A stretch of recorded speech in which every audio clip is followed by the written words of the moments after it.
Ce vote au Parti socialiste languedocien est-il irrégulier? Lorsque les militants PS ont élu leur tête de liste pour les dernières régionales, est-ce que le nombre d'électeurs a été artificiellement augmenté?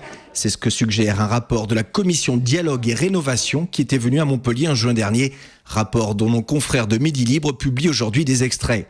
Pour les opposants au clan Frêche, ces accusations ne font que conforter la procédure de mise sous tutelle de la Fédération de l'Hérault. Ceux qui pouvaient douter d'une décision arbitraire, qui pouvaient en douter, je pense qu'aujourd'hui, on comprend que la décision n'était pas du tout arbitraire, qu'elle était mûrement et vraiment réfléchie. Mais les éléments troublants ne s'arrêtent pas là. Aujourd'hui, lors de notre reportage, nous avons pu consulter le listing des militants socialistes de l'Hérault. Sur cette liste, une cinquantaine de personnes ont pour domicile la Fédération PS de Montpellier, ici à l'image. Sur ce point comme sur d'autres, Robert Navarro se défend. Il y a des personnes qui veulent adhérer au parti, qui ne veulent pas donner leur adresse parce qu'elles ont des professions délicates ou autres.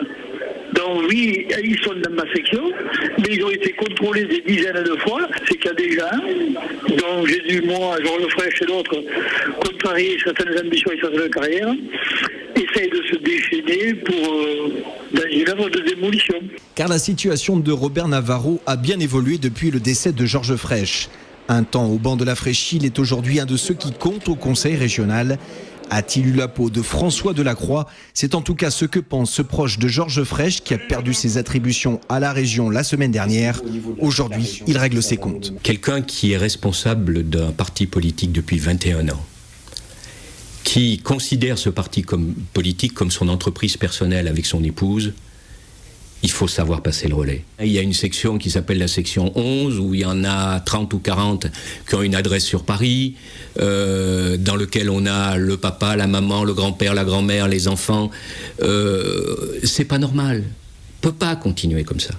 C'est contraire à mes valeurs, c'est contraire à mes principes, c'est contraire aux intérêts de la gauche. Et Georges Frêche le savait, ça? Georges Frêche le savait et il nous avait donné le feu vert pour qu'on engage le changement le plus rapidement possible. Avec ce pavé dans la mare socialiste, c'est certainement le début des règlements de compte de l'ère post-Frêche.